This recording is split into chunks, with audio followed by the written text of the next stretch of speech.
The soft, humid breeze of a late South Carolina afternoon drifted through the oak-lined streets of historic Savannah, Georgia.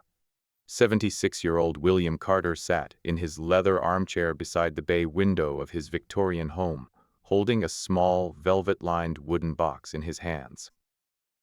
Inside the box lay a heavy, custom-milled brass key stamped with a unique 6-digit serial number, 409 SAV.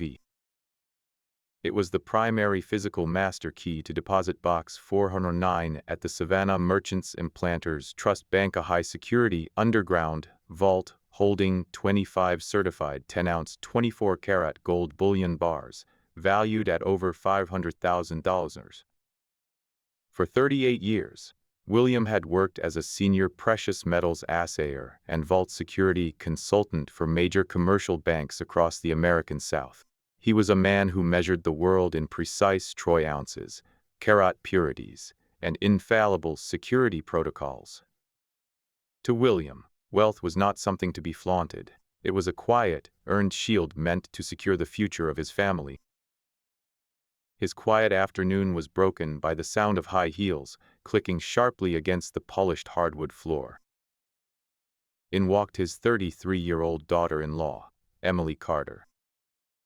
Emily was married to William's son, Michael, a hard-working civil engineer who spent long weeks managing highway construction projects out of state. Emily, however, lived a life fueled by social media vanity, luxury designer shopping sprees, and high-stakes lifestyle inflation. Behind her polished smile and pristine clothes lay a terrifying secret. Over the past 12 months, Emily had accumulated over $85,000 in delinquent credit card debt, luxury store credit lines, and private cash loans. With her creditors threatening immediate legal garnishment and public exposure, Emily had grown desperate. She knew about William's gold bullion vault, and for weeks she had been waiting for the right moment to strike.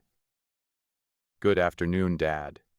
Emily greeted him warmly, setting a tray with a fresh pot of herbal tea and 2 porcelain cups on the coffee table. "Michael called me from the construction site in Augusta. He said he'll be home late tomorrow evening." William closed the wooden box with a soft click, slipping it into his cardigan pocket.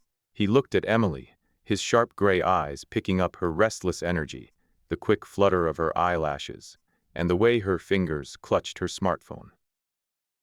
"Thank you, Emily," William said, his deep baritone calm and measured. "How are things at your interior design boutique?" "Oh, wonderful," Emily lied effortlessly, pouring him a cup of tea. "Business is thriving. In fact, I was wondering if you might want me to help you organize your study this afternoon. I know how much paperwork accumulates around tax season." William took a slow sip of his tea, observing her offer with quiet amusement. "That won't be necessary, my dear. I keep my files meticulously indexed." An hour later, William stepped into the bathroom to wash his hands before dinner, hanging his cardigan on the wooden rack beside the sink. The moment the bathroom door closed, Emily moved like a ghost. She darted into the hallway, reached into the cardigan pocket, and retrieved the velvet box. She opened it, removed the original brass key 409 SAV, and replaced it with an exact visual replica, a nickel-plated blank key she had custom-ordered from an online locksmith. She slipped the real vault key into her leather handbag, closed the velvet box, and slid it back into William's cardigan pocket. Standing in the quiet hallway, Emily let out a slow, breathless smile. Step 1 of her desperate heist was complete.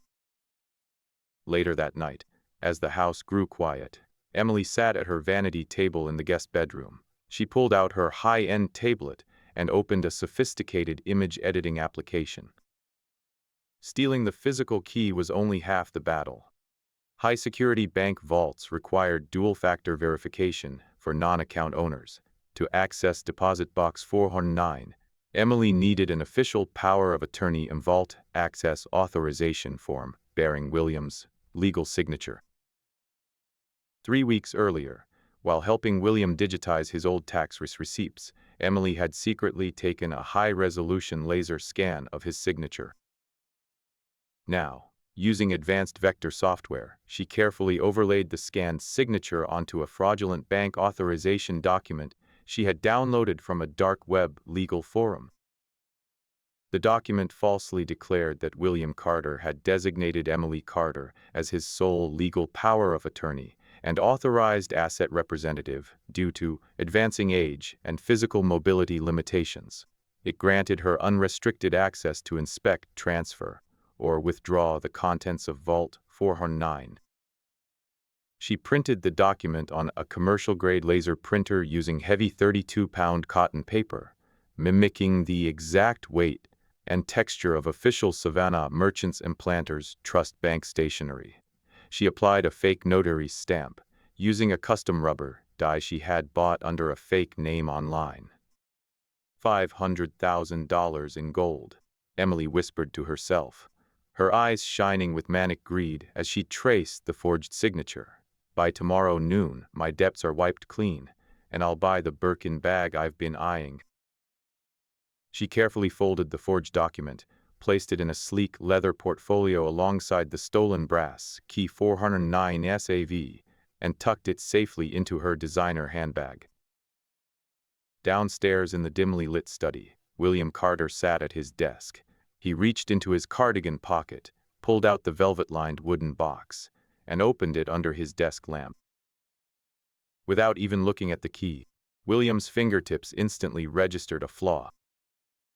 For 38 years as a senior precious metals assayer, William's sense of tactile measurement was legendary. He knew the exact weight of solid brass down to the fraction of a gram. The key currently sitting in his box was nickel-plated zinc. It was 4.2 grams lighter than his genuine master key. A cold, sad smile touched William's lips.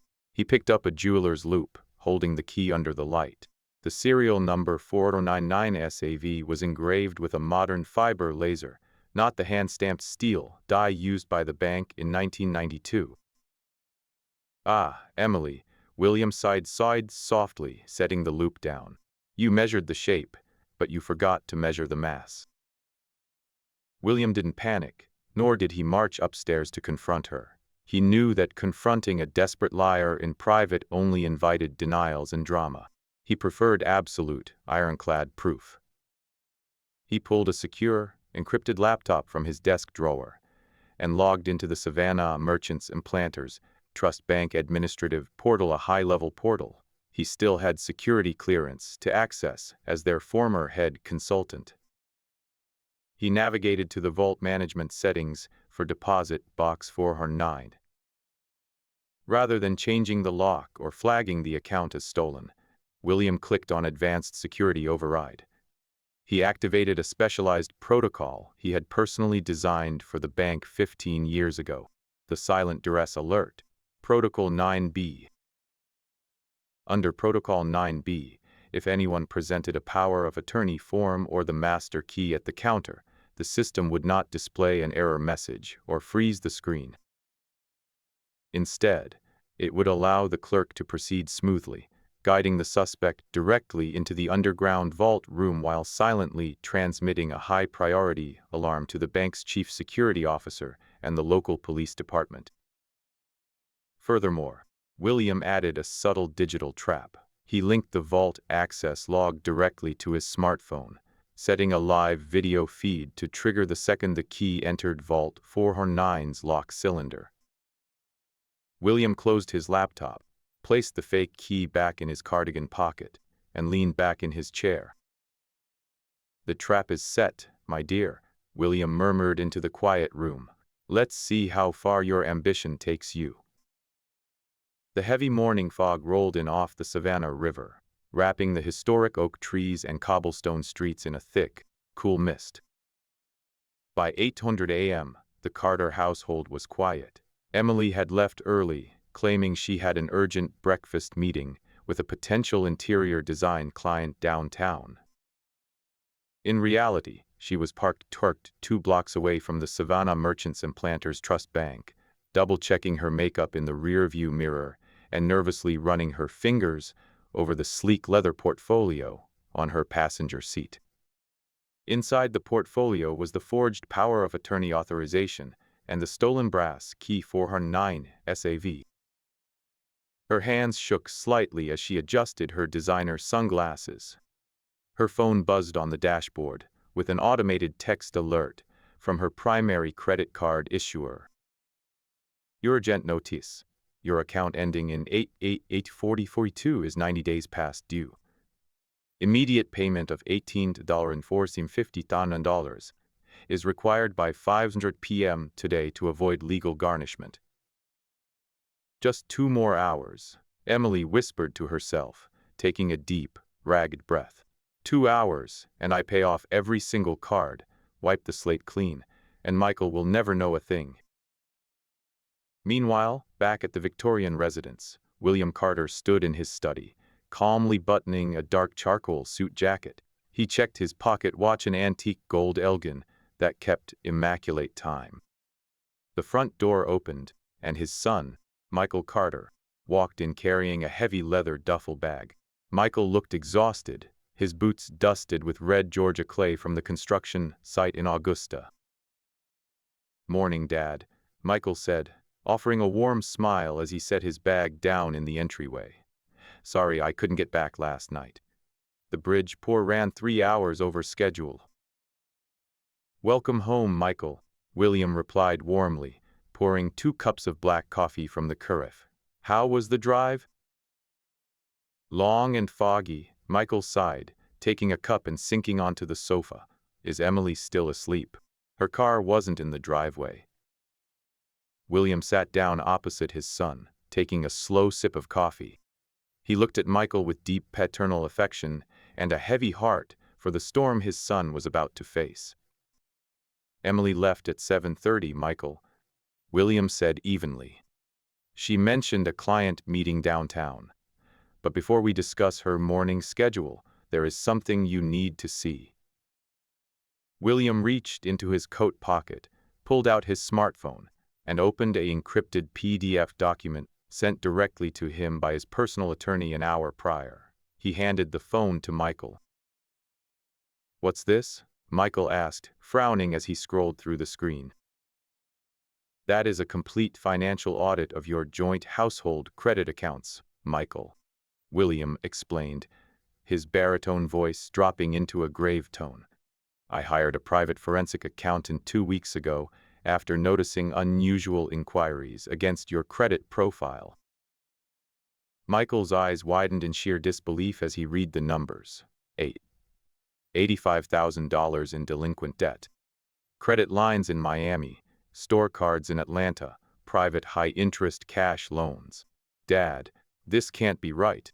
Emily told me her boutique was turning a profit." "Her boutique has been operating at a loss for 18 months, son," William said gently. "She has been covering the deficits and funding a lavish lifestyle by piling debt onto your name." "Why didn't she tell me?" Michael choked out, his face pale, his hands trembling against the coffee cup. "I would have helped her sell the boutique. We could have budgeted." "Because greed fears transparency, Michael," William answered sternly. "And right now Emily is at the Savannah Merchants and Planters Trust Bank, attempting to steal $500,000 in gold bullion from my vault to pay off those debts." Michael stood up so fast his coffee spilled onto the table. "What?" "Dad, we have to stop her. Call the police." "The trap is already set, Michael," William said calmly, standing up and reaching for his overcoat. "Put your coat back on. We are going to the bank." At 9:15 a.m., the heavy bronze doors of the Savannah Merchants and Planters Trust Bank swung open. Emily stepped into the grand marble lobby, her high heels clicking loudly against the polished stone floor. She walked directly toward the private vault access counter at the rear of the lobby, clutching her leather portfolio against her chest like a shield. Behind the bulletproof glass sat a middle-aged teller named Thomas Higgins, who had served at the branch for over 15 years. "Good morning," Emily said, forcing her voice to sound smooth, authoritative, and completely relaxed. "I'm here to access deposit box 409 on behalf of my father-in-law, William Carter." Thomas looked up, offering a polite, professional smile. "Good morning, Mrs. Carter. Does Mr. William Carter accompany you today?" "Regrettably, no," Emily replied, sliding the leather portfolio through the stainless steel tray. "William's arthritis has flared up severely this week. He executed a full power of attorney and vault access authorization so I could retrieve his property for an estate appraisal." She slid the forged document and the stolen brass key 409 SAV across the counter. Thomas picked up the document, unfolding it carefully. The moment his thumb touched the heavy cotton paper, his eyes subtly drifted to the lower right corner of his computer monitor. A silent, red flashing banner appeared on his private terminal screen. "Protocol 9B active. Silent Duress Alert. Account owner, William Carter. Vault 409. Action. Allow entry to Vault room. Do not confront. Law enforcement notified." Thomas's expression didn't change by a fraction. Having worked under William Carter's security oversight years ago, Thomas recognized the protocol instantly. He typed a few keystrokes, authorizing the access card. "Everything appears to be in order, Mrs. Carter," Thomas said pleasantly, handing her a blue vault visitor badge. "Please follow me to the lower vault room." Emily's heart leaped with euphoric relief. It worked, she thought, suppressed excitement surging through her veins. The old man's signature passed without a single question. She followed Thomas down the spiral grand staircase into the cool, subterranean vault floor. They passed through a massive 10-ton steel time lock door into the private inspection cubicles. Thomas brought out the heavy steel inner tray from deposit box 409 and placed it onto the wooden table inside inspection booth 3. "Take all the time you need, Mrs. Carter," Thomas said with a polite bow, closing the privacy door behind him. The moment she was alone, Emily practically threw herself at the steel box. She unlatched the heavy brass lid. Inside, stacked in neat, gleaming rows, lay 25 10-ounce bars of pure 24-karat gold bullion, shimmering under the warm LED spotlights. $500,000, Emily gasped, her breath catching in her throat. Tears of greed brimmed in her eyes as she reached out, taking 2 heavy gold bars and slipping them into her large, leather designer tote bag. Unbeknownst to Emily, mounted inside the brass frame of the ceiling light, directly above her head was a high-definition, wide-angle lens camera. Upstairs in the chief security officer's private monitoring room, William Carter sat quietly in a leather armchair. Beside him stood his son, Michael, and Detective Marcus Vance of the Chatham County Financial Crimes Unit.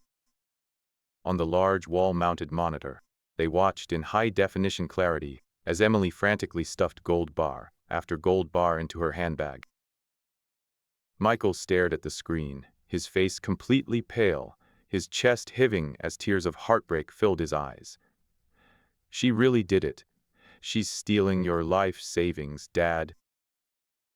William placed a firm, steady hand on his son's shoulder. "She made her choice, Michael. Now she must face the consequences of it." Detective Vance picked up his radio mic, his voice calm and decisive. "Units 1 and 2, target has secured the assets in booth 3. Move in and execute the lock-in." Inside inspection booth 3, the heavy air smelled of cold steel and aged brass. Emily's hands were moving with frenzied speed. Her designer tote bag grew heavy, weighing over 15 pounds as she loaded 15 pure gold bullion bars into its velvet-lined compartment. 15 bars, that's over $300,000, she whispered, her voice trembling with manic satisfaction. Enough to wipe out every single debt collector, pay off the luxury store credit lines, and leave plenty left over for myself. She zipped the tote bag closed, carefully adjusting her coat over her shoulder to disguise the heavy bulge. She wiped a line of cold sweat from her forehead, picked up the empty steel inner tray, and slid it back into deposit box 409. Emily stepped up to the heavy oak privacy door of the booth and turned the brass handle. It didn't budge. She frowned, rattling the handle slightly. "Hello? Mr. Higgins, the door seems to be stuck." She pulled harder, but the solid steel-reinforced door remained firmly locked from the outside. Panic began to bubble up in her chest like hot acid. She slammed her palm against the wood. "Hello? Is anyone out there? The latch is jammed." Suddenly, a loud, metallic clunk echoed through the subterranean floor. The heavy 10-ton steel vault door at the end of the hallway swung shut, locking with a deep, pneumatic hiss that vibrated through the concrete walls. Emily's blood ran cold. She backed away from the door, her eyes wide with sudden, terrifying realization. Her heart hammered against her ribs like a trapped bird. Through the small bulletproof glass window on the booth door, the corridor lights flickered, a key turned softly in the outer lock, and the door swung open. Emily let out a gasp of relief, stepping forward. "Oh, thank goodness. I thought I was locked." Her voice cut off instantly. Standing in the doorway was not the polite bank clerk.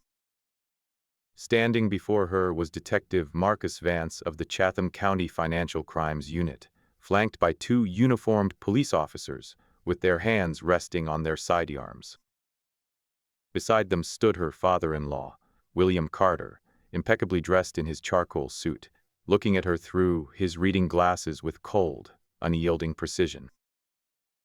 And behind William stood her husband, Michael. His face was pale, his eyes red and brimming with tears, staring at her with utter betrayal and heartbreak. The heavy leather tote bag slipped from Emily's numb fingers, hitting the carpeted floor with a dull, heavy thud. "Dad?" Emily stammered, her voice dropping an octave into a shrill, desperate squeak. What are you doing here?" Emily took a panicked step backward until her heels hit the steel deposit lockers. She tried to force a breathless, innocent laugh, though her face was completely drained of color. "Michael, honey, thank God you're here," Emily gasped, rushing toward her husband with outstretched hands. "There's been a crazy mistake. The bank system malfunctioned and locked me in. I came here on Dad's behalf to inspect his estate records." "Stop lying, Emily," Michael interrupted, his voice breaking as tears spilled down his cheeks. He held up his smartphone, displaying the live video feed recorded directly from the ceiling lens inside booth 3. "We watched you, Emily. We watched you stuff 15 bars of my father's gold into your bag." Emily froze mid-stride, her eyes darting from Michael's tear-streaked face to the glowing screen in his hand. The color drained completely from her lips. I can explain," Emily cried, turning desperately toward William. "Dad, please. I was doing this for us. I was going to use the gold as short-term collateral to save my business. I was going to put every single ounce back next month, before anyone noticed." "With what funds, Emily?"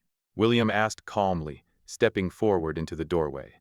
His baritone voice was quiet, steady, and devoid of anger, carrying only the absolute weight of judgment. William reached into his inner suit pocket and pulled out a stapled dossier, holding it up in the soft vault lighting. "Our forensic audit arrived 2 hours ago.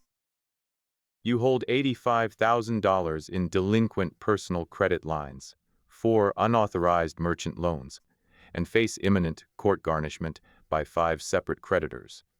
Your boutique has been insolvent for a year and a half." You audited me," Emily whispered, her voice trembling in sheer horror. "I audited my household to protect my son," William replied coldly. "You forged my signature on a power of attorney document. You replaced my master vault key with a cheap zinc replica that was 4.2 grams too light. You thought because I was 76 years old, I wouldn't notice the weight of my own key." "Dad, please. Don't do this." Emily dropped to her knees on the cold vault carpet, sobbing hysterically as she reached for Michael's trousers. "Michael, talk to him. Tell them it's a family misunderstanding. I'm your wife. I love you." Michael pulled his leg away from her touch, stepping back into the corridor with a look of profound disgust. "You didn't love me, Emily. You loved my family's money, and you were willing to destroy my father to cover your own lies." Detective Vance stepped into the booth, pulling a pair of heavy steel handcuffs from his tactical belt. "Emily Carter, you are under arrest for attempted grand larceny exceeding $500,000 and forgery of a financial document and fraudulent access of a banking instrument." The cold steel cuffs clicked tightly around Emily's manicured wrists. As the officers pulled her to her feet, her designer tote bag was unzipped, revealing the glittering gold bars beneath the inspection lights. "Take her to the Central Processing Unit," Detective Vance ordered crisply. As the officers led the weeping, hysterical woman down the corridor toward the security elevator, William placed a firm, comforting arm around his son's shaking shoulders. "Come, Michael," William said softly. "Let's go home and secure what is truly yours." The interrogation room at the Chatham County Sheriff's Office was small, windowless, and smelled heavily of stale coffee and floor wax. Sitting across the scarred metal table was Emily Carter. Stripped of her designer handbag, jewelry, and high heels, she sat in a oversized gray holding jumpsuit, her mascara smeared across her pale cheeks. Sitting opposite her was Arthur Pendleton, the Carter family's longtime estate and corporate attorney. Beside him sat Michael, his eyes red and exhausted, his wedding ring missing from his left hand. "Michael, baby," Emily begged, leaning over the table, her cuffed hands rattling against the metal surface. "Please talk to your dad's lawyer. Tell them to drop the charges. The district attorney is talking about 7 to 12 years in state prison." Arthur Pendleton opened a thick leather portfolio and laid a blue folder onto the table with sharp legal precision. "We are not here to discuss your criminal defense, Mrs. Carter," Arthur stated coldly. "Given the video evidence, the forensic handwriting analysis of the forged power of attorney form, and the recovered contraband, the district attorney has already denied bail." "I was sick. I had a shopping addiction." Emily sobbed, burying her face in her hands. "Michael, you know how stressful running the boutique was. I got it in over my head with the credit lines." "You didn't get in over your head, Emily," Michael said, his voice flat, hollow and completely devoid of warmth. "You lied to me every single day for 2 years. Every dinner, every weekend, every time I came home exhausted from the job site you looked me in the eye and lied." Arthur slid a set of legal documents through the center of the table along with a black pen. "This is an expedited petition for dissolution of marriage, accompanied by an irrevocable financial waiver," Arthur explained. "Under Georgia Code, due to active felony indictments for major financial crimes against your spouse's immediate family, Judge Rebecca Vance has signed a temporary emergency protective order freezing all marital property." "Dissolution," Emily gasped, looking up in horror. "Michael, no, don't do this.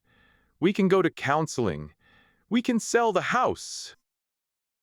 "There is no house to sell," Emily, Mike erupted, leaning forward.